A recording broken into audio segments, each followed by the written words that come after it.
Saying, verse 5 again, when will the new moon be gone, that we may sell corn, and the Sabbath, that we may set forth wheat, making an ephah small and a shekel great, and falsifying the balances by deceit. Isn't that beautiful? Isn't the Creator marvelous?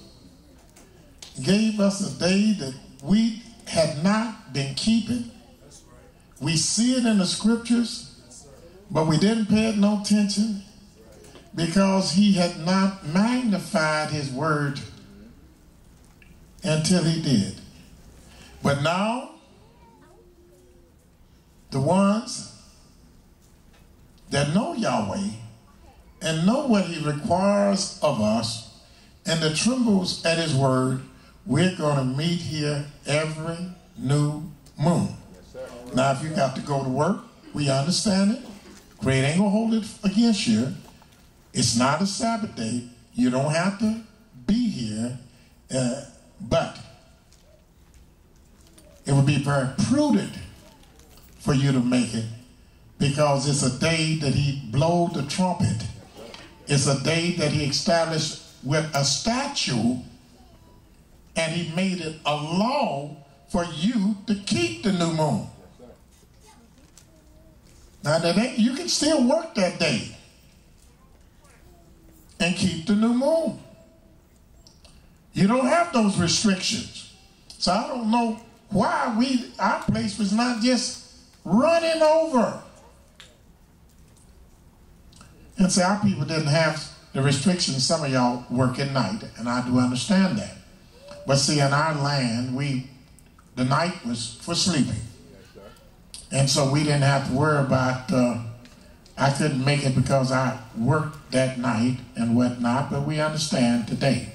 So those that can see fit, and if it's weighing on your heart, I just want you to know that Yah has prepared something very beautiful for us to come together and socialize and talk with each other and eat and study and discuss his word. That, matter of fact, everybody in here felt rejuvenated after they left because he had given us something else that we didn't have before. And you feel good when your father comes home and gives you a present. The bad thing is when you take the present that he gave you and throw it down on the ground and say, I don't want this. I don't know why you took time to even tell me about this.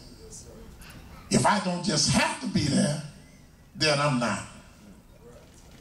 Well, you really have to be there. I want you to look again. Don't have to turn that.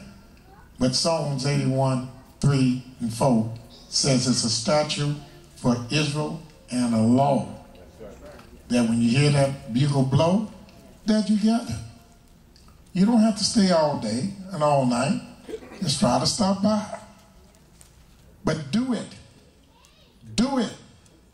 Because if I didn't teach you, I would not teach you this. I would not feel good about myself because I know I'm not teaching you the whole word. Now this is the whole word. And you got to eat it. You might ask yourself, when is the new moon? There are a lot of brethren that keep the new moon. They don't keep it, but they say the new moon is when it's dark outside. Now, where did they get that from? They got it from Whitey. They heard Whitey say, the new moon, you won't see no moon. But let me let you know how the scriptures itself totally refute that. Let me let you examine some verses. Let's go to Isaiah. And as you go to Isaiah, the 60th chapter, be conscious of the fact that wisdom is the principal thing. Therefore get ye wisdom, but with all you're getting, get understanding. Get understanding. This is wisdom. Is the principal thing. A lot of people for years, I didn't even have a concordance. For years, I didn't have a dictionary. You know how long it took me to learn the Bible? Never told y'all this. About 3 weeks. And I'm trying to be conservative with you. It probably wasn't that long. 3 weeks. You took a little heat, joker out of the street, and it turned them into something that every preacher in Cincinnati was running from. Yes, sir. Yes, sir. Was running from, because I knew the book. Could quote it all over. Because when I read it, the Almighty gave me the ability to retain it. It was there. Just that whole thing. Because I loved it. And anytime you love something, you don't forget it. That's right. You remember it.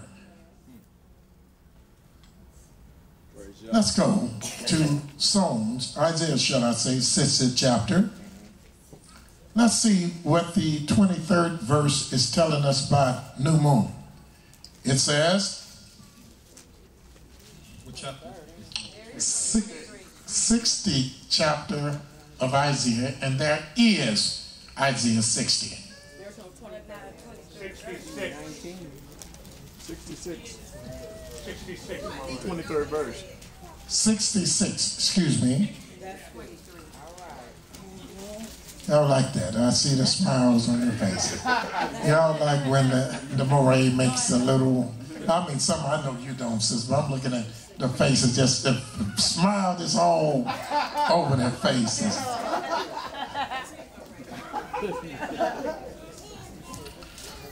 '66.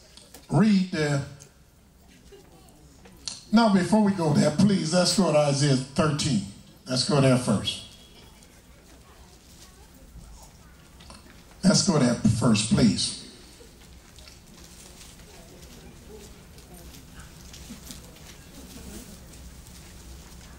Everybody have it?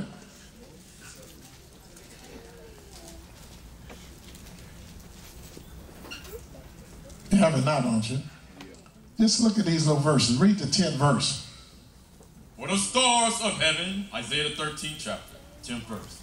For the stars of heaven and the constellations thereof should not give their light. Speaking of the day of Yahweh, the stars of heaven and the constellations thereof shall not give her light. The sun shall be darkened. The sun shall be darkened. And is going forth. And it's going forth. And the moon. And the moon. Shall not cause her light to shine. Shall not cause her light to shine. Well, wait, I can say, hey, this is the day of Yahweh. We got to run. We got to run and find some place to hide. Yahweh is coming. They say, how do you know, Elesha? Look, the moon hadn't caused the light to shine. See, every month, there's a period of darkness. That's not the moon. The new moon means lunarnation. The moon has to shine. If the moon don't have a light, that means you don't have a moon. That's not a moon. You can't regard the day of darkness when you don't see no moon as the first day of the new moon. The word new in Hebrew means to rebuild, to be refreshed. You can't have a new moon and you don't see nothing because there's nothing to build. You must see a rebuilding of that moon. That's reading it lets us know on the day of Yahweh and the day of his wrath and the day of his vengeance, the moon will not cause her light to shine on that day. Also look at the book of Isaiah 60.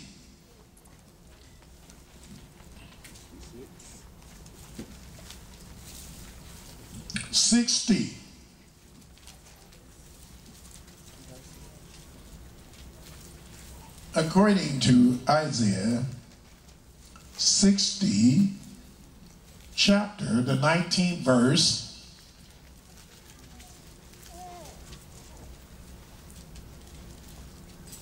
Isaiah chapter 60, verse 19.